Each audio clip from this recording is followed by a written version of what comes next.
Hello, আসসালামু আলাইকুম viewers. আরও একটি নতুন ভিডিও নিয়ে আপনাদের সামনে উপস্থিত হলাম।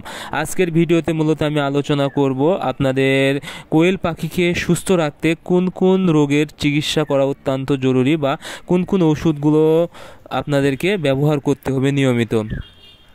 আপনারা যারা কোয়েল পাখি পালন করেন, এই কোয়েল পাখিকে কিন্তু সারা বছর সুস্থ রাখা অত্যন্ত জরুরি।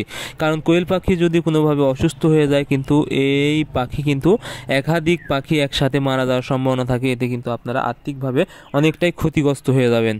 এজন্য আপনারা যদি কিছু বিষয় বা কোন কোন রোগ কোয়েল পাখির হয়ে থাকে এই বিষয়গুলো যদি লক্ষ্য রাখতে পারেন, আশা করি আপনাদের কোয়েল পাখি অনেক সুস্থ থাকবে। এজন্য আপনাদেরকে জাস্ট কিছু ওষুধ ব্যবহার করতে হবে। আপনাদেরকে সর্বপ্রথম যেই সমস্যাটা কোয়েল পাখির হতে পারে সেটা হলো রানীক্ষেত। রানীক্ষেতটা কোয়েল পাখির হওয়ার সম্ভাবনা অনেক বেশি থাকে।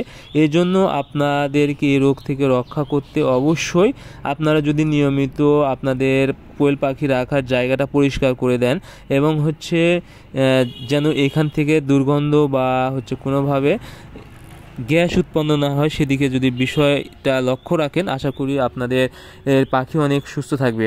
আর আপনারা যদি জাস্ট 1.5 মাস পর পর অর্থাৎ 45 থেকে 50 দিন পর পর যদি একটি রানীক্ষেতের ভ্যাকসিন করে দিতে পারেন, আশা করি আপনাদের কোয়েল পাখির রানীক্ষেত রোগ হওয়ার সম্ভাবনা অনেক কমে যাবে। এজন্য অবশ্যই আপনারা নিয়মিত 1.5 মাস পর পর একটি রানীক্ষেতের ভ্যাকসিন করে দেবেন।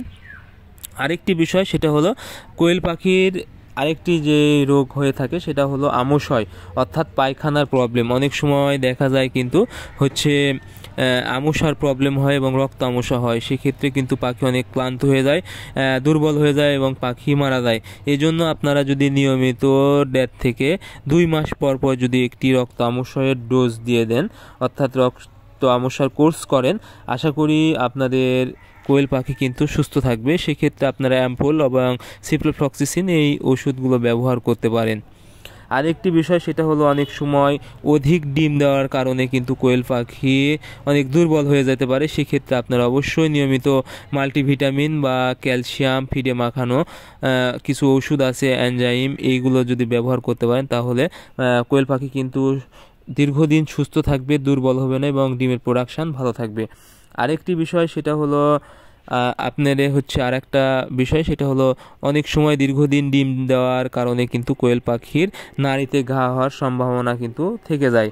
সেক্ষেত্রে কিন্তু আপনারা নাড়িতে যেন ঘা না হয় সেই সাথে যদি আপনারা রক্ত আমশায়ের যখন ডোজ দিবেন সেই সময় একটা নিউকোমাইসিন গ্রুপের ওষুধ অর্থাৎ লিনকোমাইসিন গ্রুপের ওষুধ যেমন নেক্ট্রোনিল বা নিউকোমাইসিন এই জাতীয় যদি ওষুধ আপনারা 1 মিলি 2 লিটার পানিতে ব্যবহার করতে পারেন একবেলা করে, আশা করি আপনাদের মুরগির নাড়ি একদম সুস্থ থাকবে। যদি ঘা থাকে সেক্ষেত্রেও কিন্তু ভালো হয়ে যাবে।